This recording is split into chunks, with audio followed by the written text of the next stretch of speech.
Jadi rakyat ini ragu presiden kita itu ijazahnya asli atau palsu. Kalau ijazahnya asli, kenapa tidak didatangkan di pengadilan? Kalau ijazah palsu itu kabar bohong, ternyata kabar bohongnya dianulir oleh Pengadilan Tinggi Semarang. Yakinlah jika perilaku jahat terus-menerus dipropagandakan hingga membuat banyak orang terhasut dan terprovokasi, suatu ketika akan berubah menjadi bumerang dan karma politik yang akan bikin penyesalan seumur hidup.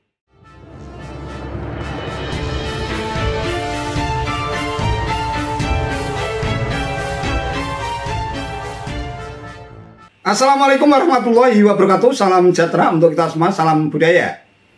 Sahabat-sahabat tercinta sebangsa dan setanah air yang saya hormati, pengikut sekaligus ex pengacara Sugih Nur Raharja, terpidana kasus hoax ijazah Jokowi palsu, yang juga ex pentolan Hizbut Tahrir Indonesia atau HTI, Ahmad Hosinuddin, ngamuk-ngamuk dan meradang saat menyambangi gedung Mahkamah Agung atau MA. Ia pun ngotot meminta Sugih Nur agar dibebaskan setelah divonis 6 tahun penjara oleh Majelis Hakim Pengadilan Negeri Surakarta yang kemudian berkurang menjadi 4 tahun setelah mengajukan banding ke Pengadilan Tinggi Semarang. Ia dan sejumlah ex pentolan HTI pun mempertanyakan upaya kasasi terhadap vonis Sugih Nur Raharja ke Mahkamah Agung, tetapi sejauh ini belum juga ada perkembangan, bahkan terkesan dihalang-halangi oleh pihak security Mahkamah Agung. Lantas Hosinuddin pun mengungkit kasus Sambo yang diringankan hukumannya dari hukuman mati menjadi seumur hidup dan beberapa kasus lain yang dianggap tidak adil. Tetapi kenapa Sugih Nur Raharja yang dianggap tidak bersalah justru harus dipenjara 4 tahun? Bahkan ia juga menantang Kepala Staf Kepresidenan Muldoko yang pasang badan buat Jokowi terkait hinaan Rocky Gerung dengan narasi buruk yang dinilai tak bermoral dan tak beretika, agar sesekali pasang badan buat rakyat untuk menunjukkan ijazah asli Jokowi sehingga tidak muncul tanda tanya buat rakyat. Wow. Tidak tanda mana? Kamu ngomong nggak sama saya tadi? Didata dulu kan? Nggak kan? Bilang nggak boleh kan? Apa kamu pegang-pegang? Kamu kena kasus kamu nanti kalau pegang-pegang saya. Saya tak mau beraktivitas fisik. Nggak bisa. Kita bilang ke masyarakat, begini pelayanan Mahkamah Agung. Begini pelayanan Mahkamah Agung. Sudah vonis Sambo, nggak jadi hukum mati. Sekarang kita mau minta pelayanan di Mahkamah Agung kayak gini nih. Luar biasa negara ini ya. Gus Dur hanya melakukan mubahalah untuk mencari keyakinan dari namanya Bambang Trimulyono tentang keaslian ijazah saudara Joko Widodo. Lalu Bambang Tri bermubahalah. Ini pun yang pertama kali yang mulia kami perlu sampaikan. Ini Gus Dur ini di framing, dituduh melakukan penodaan agama. Setelah diadili nggak ada yang mulia. Di tingkat pertama nggak ada pasal penodaan agama. Di tingkat banding juga tidak ada. Yang pertama dianggap menyebarkan kabar bohong tentang ijazah palsu. Divonislah 6 tahun dari tuntutan 10 tahun penjara oleh Pengadilan Tinggi, dikoreksi. Nggak ada pasal kabar bohong. Yang ada dianggap menyebarkan kebencian dan permusuhan berdasarkan suku, agama, ras, antar golongan. Divonis 4 tahun. Dan ini perlu saya sampaikan kepada Pak Muldoko yang sudah menyatakan siap pasang badan untuk Pak Jokowi. Nah, hari ini saya minta Pak Muldoko pasang badanlah untuk rakyat. Caranya apa? Sederhana. Tanyakan kepada Pak Jokowi ijazah aslinya. Karena kami yang sudah berusaha mencari ijazah asli itu, bentuknya seperti apa, sampai ke pengadilan, dalam proses pembuktian, Pak Muldoko, saya sampaikan kepada Anda, tidak ada satupun ya ijazah atau selembar kertas pun ijazah asli Pak Jokowi di persidangan. Jadi rakyat ini ragu presiden kita itu ijazahnya asli atau palsu. Kalau ijazahnya asli, kenapa tidak didatangkan di pengadilan?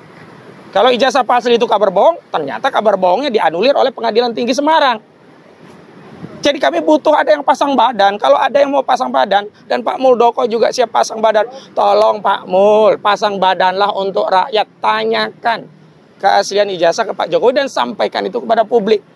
Ini kan tinggal setahunan lagi lah Pak Jokowi memimpin, agar di ujung kepemimpinannya publik menjadi, oh ternyata ada. Hanya problemnya, ijazah itu nggak ada, bahkan di persidangan tidak ada. Lalu apa kerugian dari seorang warga negara yang menanyakan? Jadi nggak usah pasang badan untuk Presiden Jokowi karena ujaran Jokowi bajingan apa itu namanya? Bajingan tolol gitu loh. Pasang badanlah untuk rakyat.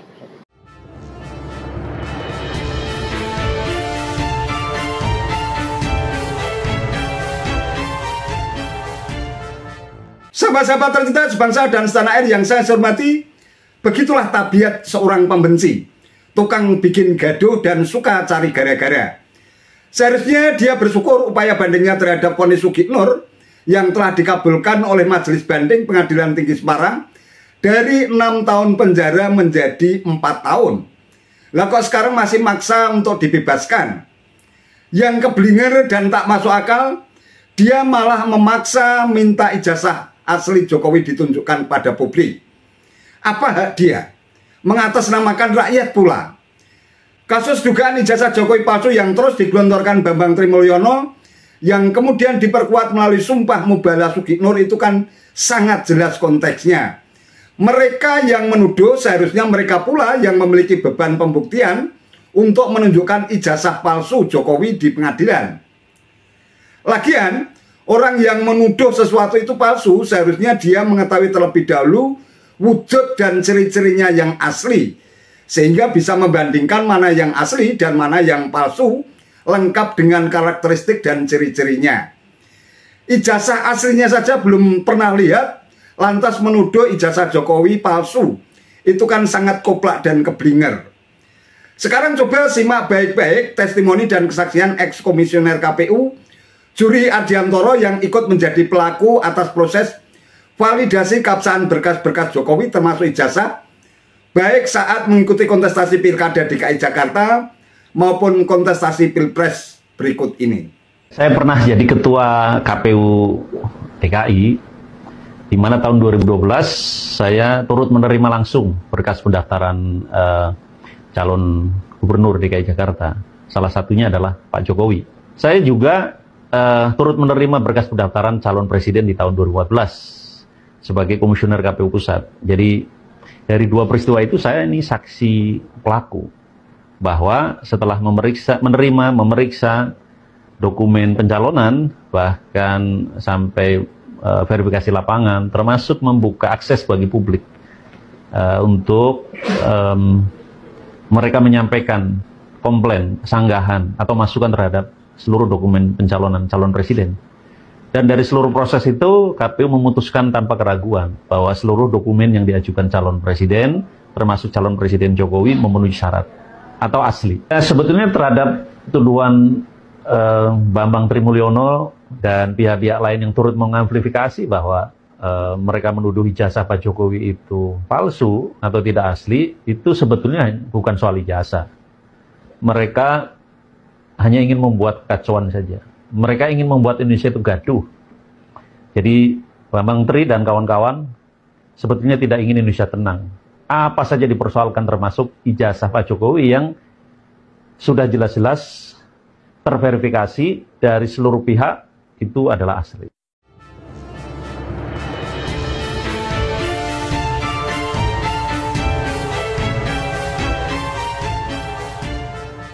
Nah, loh, kurang bukti apa lagi? Logika hukumnya, kalau memang ijazah Jokowi palsu, tentu karir politik Jokowi sudah tamat ketika ia mengikuti kontestasi pejabat publik saat mendaftarkan diri sebagai wali kota Solo untuk pertama kalinya. Sebagaimana yang pernah dialami JR Saraghe yang gagal melaju dalam kontestasi Pilgub Sumatera Utara tahun 2018 yang silam atas dugaan ijazah palsu. Selalu mengungkit ijazah Jokowi bisa jadi lantaran sentimen kebencian akut yang sudah kadung memberangus hati nurani para barisan pendendam dan sakit hati akibat ormas HTI yang sudah diperjuangkan bertahun-tahun lamanya untuk menggantikan ideologi Pancasila menjadi sistem khilafah, akhirnya berantakan lantaran telah dibubarkan oleh pemerintahan Jokowi. Fitnah demi fitnah yang terus diarahkan kepada Jokowi, mulai dari rezim PKI anti asing dan asing, anti oligarki, anti Islam, Islamofobia, kriminalisasi ulama pun sudah rontok dan tak terbukti. Kini pembenahan ijazah Jokowi palsu pun sudah mendekam di penjara. Lah kok masih terus diungkit, malah ngotot meminta ijazah asli ditunjukkan. Ini kan benar-benar sungguh tidak masuk akal, keblinger dan somplak. Sudahilah bikin gaduh. Tak perlu berkuar-kuar dan terus-menerus melontarkan tuduhan tanpa bukti, fitnah demi fitnah yang hanya dirangkai berdasarkan halusinasi dan imajinasi liar. Sungguh besar risikonya bagi orang yang suka menebar fitnah. Bilangnya ingin menegakkan syariat Islam dan sistem khilafah. Kenapa hal yang sangat penting dan mendasar soal fitnah saja malah diingkari? Yakinlah jika perilaku jahat terus-menerus dipropagandakan hingga membuat banyak orang terhasut dan terprovokasi, suatu ketika akan berubah menjadi bumerang dan karma politik yang akan bikin penyesalan seumur hidup. Wallahu a'lam bishawab. Itu saja yang bisa saya sampaikan. Terima kasih atas perhatiannya. Wallahul muwaffiq ila aqwamit thoriq. Wassalamualaikum warahmatullahi wabarakatuh.